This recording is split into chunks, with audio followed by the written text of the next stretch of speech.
Hola de nuevo, vamos a continuar entonces con nuestros videos y vamos a estudiar un par de problemas concretos para que nos ayuden a apuntalar las definiciones que vimos en el video anterior. Consideramos este problema que se plantea aquí. En un pueblo, una recopilación mensual de datos sobre tabaquismo revela lo siguiente: 5% de los no fumadores, vamos a llamar NF entonces a ese grupo de personas, comienzan a fumar un paquete o menos por día. Entonces vamos a llamar al grupo de personas que fuman menos de un paquete, pero fuman F-. 2% de los no fumadores comienzan a fumar más de un paquete por día. Entonces al grupo que introducimos ahí de las personas que fuman más de un paquete por día lo vamos a llamar F+.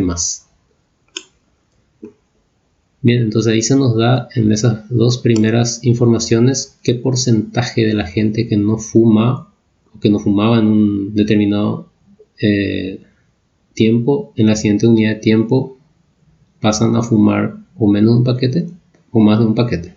Y aquí vemos que el resto, que sería entonces el 93%, permanece sin fumar. Después tenemos que el 10% de los que fuman menos de un paquete por día pasan a fumar más de un paquete por día. Y 10% de los que fuman menos de un paquete por día dejan de fumar. A su vez, 5% de los que fuman más de un paquete por día pasan a fumar menos de un paquete por día. Y 2% de los que fuman más de un paquete por día dejan de fumar. Entonces, esta información podemos sintetizarla en el siguiente diagrama. Entonces, aquí tenemos los cuadritos que representan los grupos de personas. Los enumeré 1, 2, 3 para ir aproximándonos a ese diagrama genérico que habíamos puesto en el video anterior, donde enumerábamos los estados S1, S2 y S3. Entonces, lo que va dentro del cuadrito es simplemente una etiqueta que nos ayuda a saber de qué estado estamos hablando. Entonces acá tenemos no fumadores, personas que fuman pero fuman menos de un paquete por día, y personas que fuman más de un paquete por día. Y esta probabilidad, este conjunto de probabilidades que están aquí, o porcentajes de personas que empiezan a fumar o a dejar de fumar, se representa aquí entonces como probabilidades de transición. Fíjense, el estado 1, no fumadores. El 5% comienza a fumar un paquete o menos por día. Eso quiere decir que el 5% de los que están acá pasan, digamos, a este siguiente estado. A su vez, 2% de ese mismo grupo pasa a fumar más de un paquete por día. Eso quiere decir que 2% de los que están aquí en la siguiente unidad de tiempo pasan a este estado de personas que fuman más de un paquete por día. Y en lugar de hablar de porcentajes, entonces podemos hablar de probabilidades de transición. Entonces, este mismo dato de porcentaje se puede interpretar como una persona que está aquí en el estado no fumador, con probabilidad 0,05 va a pasar a fumar menos de un paquete por día en la siguiente unidad de tiempo, y con probabilidad 0,02 va a pasar a fumar más de un paquete por día, y con probabilidad 0,93 va a permanecer sin fumar. Eso se indica entonces acá con esta flecha que sale y entra de nuevo en el mismo estado. Similar a ese análisis tenemos en los otros estados. Si comenzamos con el estado 2, acá los datos, la información nos dice que 10% de los que están allí en el siguiente estado en la siguiente unidad de tiempo pasan a fumar más de un paquete por día, y 10% también dejan de fumar. Entonces aquí eso se ve como con probabilidad 0,1 una persona que está allí deja de fumar y viene al estado 1, o comienza a fumar más y pasa al estado 3. Y el resto de eso, el 80% de las personas quedan fumando menos de un paquete por día, o para una persona eso se interpreta como que queda allí con probabilidad 0,8. Esta flecha que está aquí arriba.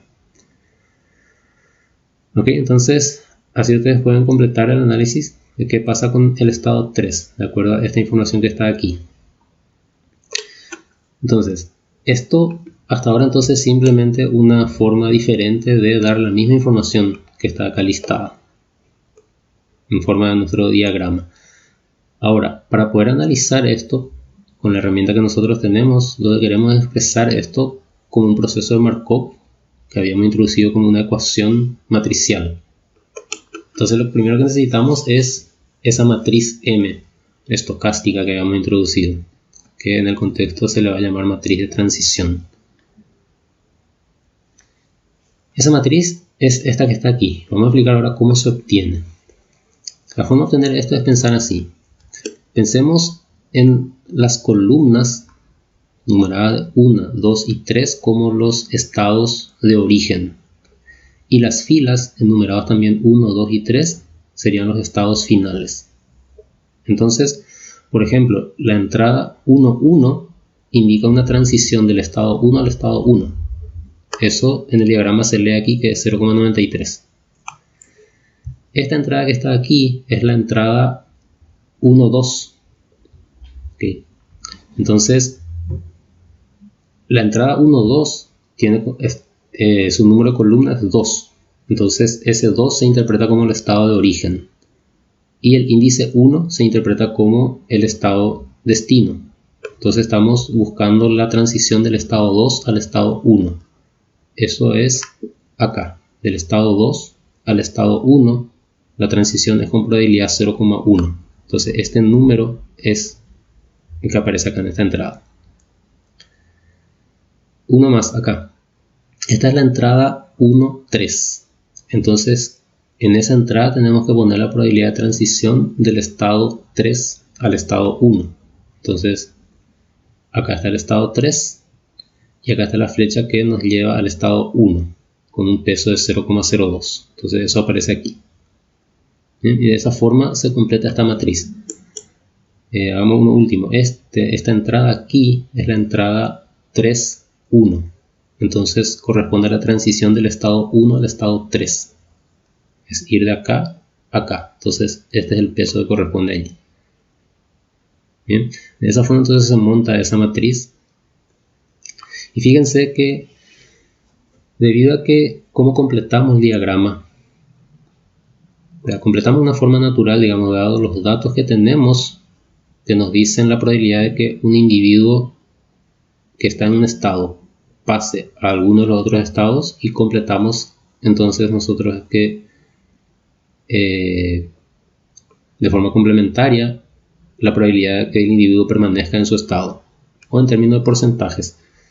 ¿Sí? Del estado 1 al estado 2 se va el 5%, del estado 1 al estado 3 se va el 2%, entonces el resto, que es el 93%, va a quedar aquí.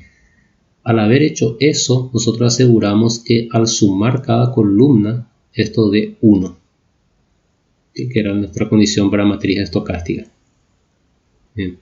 Entonces, eso viene entonces de una condición bastante natural para completar este diagrama, dado que solo tenemos estos estados, ¿no? Y entre algunos de estos estados tienen que estar los individuos, o queda donde está o migra a alguno de los otros dos. Perfecto, entonces si ahora tenemos el siguiente dato, en un determinado mes se tiene que la población es de 100.000 habitantes y se nos da una distribución inicial con estos valores 0,65, 0,25, 0,1. Fíjense que esto suma 1, como habíamos dicho que tiene que ser la condición de ese vector inicial. ¿Qué representa este vector? Cada entrada representa la probabilidad de que un individuo esté en ese estado indicado por esa entrada. Esta numeración de entradas tiene que ser consistente con la numeración de nuestros estados. Estado 1 es no fumadores, estado 2 es los que fuman menos de un paquete, estado 3 es de los que fuman más de un paquete. Entonces, esto se interpreta de la siguiente forma. En términos de población, podríamos decir que el 65% de la población está en el estado 1. O sea, es no fumadora. el 25% está en el estado 2, que es grupo de personas que fuman menos de un paquete, y el 10% está en el estado 3, o sea, gente que fuma más de un paquete por día. Entonces, en términos de porcentaje o en términos de probabilidad para un solo individuo. Con esos datos se puede plantear ahora la pregunta, ¿cómo estará esa distribución luego de 12 meses? ¿Será que va a haber una fracción muy grande de la población que va a estar fumando más de un paquete por día? Ese tipo de preguntas que se quieren responder, asumiendo que el diagrama es de alguna forma un reflejo medianamente fiel de la realidad, ¿sí? Entonces, atiendan, hay algo, chicos, nosotros estamos usando un modelo matemático que puede estar lleno de falencias en su diseño, pero una vez que tenemos el modelo, podemos extraer la información que el modelo es capaz de darnos. Si eso refleja la realidad, es otra parte de la historia. Bien. Entonces la pregunta, ¿cómo estará la distribución en 12 meses? Se trata de averiguar el vector de distribución B sub 12, que ya habíamos estudiado entonces en los videos anteriores, que se calcula de esta forma, es elevando la matriz m a la potencia 12 y multiplicando por el vector inicial, que es dato. Y eso nos lleva a este problemita de elevar una matriz a una potencia, que ya habíamos discutido que se va a simplificar bastante si conseguimos nosotros diagonalizar esta matriz. ¿Okay? No siempre la matriz estocástica va a ser diagonalizable. ¿Okay? Entonces, los procesos markovianos se estudian en profundidad en probabilidad y allí se atacan con varias otras herramientas para tratar de extraer información, por lo general sin tener que calcular esta potencia. ¿Okay? Nosotros no vamos a sumergirnos en eso ahora, lo que queremos es apenas ilustrar cómo las herramientas que aprendimos en álgebra lineal pueden ayudarnos a atacar por lo menos ciertos tipos de procesos markovianos donde la matriz que resulta es diagonalizable. ¿Okay? Y nosotros ya tenemos herramientas para determinar eso, si lo es, y en caso de que lo sea, efectivamente cómo hallamos la matriz diagonal y la matriz P para poder factorizar M. ¿Cuál es la distribución estacionaria de este modelo? Entonces, esas eran las dos preguntas fundamentales que queríamos estudiar e introdujimos los conceptos para describir esta situación. ¿Sí? Entonces, la primera pregunta se refiere a una distribución transitoria para un determinado número de meses, y la otra pregunta se refiere a un estado a largo plazo. ¿Qué pasa cuando K va para infinito si indexamos el tiempo por K? Entonces, la pregunta práctica que está por detrás en la vida real sería, por ejemplo, si a largo plazo no terminaría todo el mundo siendo fumador en esta población, o si eventualmente se conseguiría que todo el mundo deje de fumar o alguna cosa por el estilo. Entonces, a ese tipo de preguntas estamos apuntando con esta cuestión que está aquí, la distribución estacionaria. Y ya habíamos discutido que eso nos lleva a estudiar este límite, para lo cual de nuevo necesitamos usar la diagonalización de la matriz M. Bien. Entonces, esta matriz efectivamente es diagonalizable, pues yo quiero dejar que ustedes jueguen con eso, apliquen aquí lo que aprendieron de álgebra lineal para factorizar esta matriz como P de P inversa y resuelvan estas preguntas. Entonces vamos a terminar ahí este video y en el siguiente video vamos a estudiar otro problema y vamos a dar un poco más detalles del proceso de su resolución. Entonces hasta el próximo video.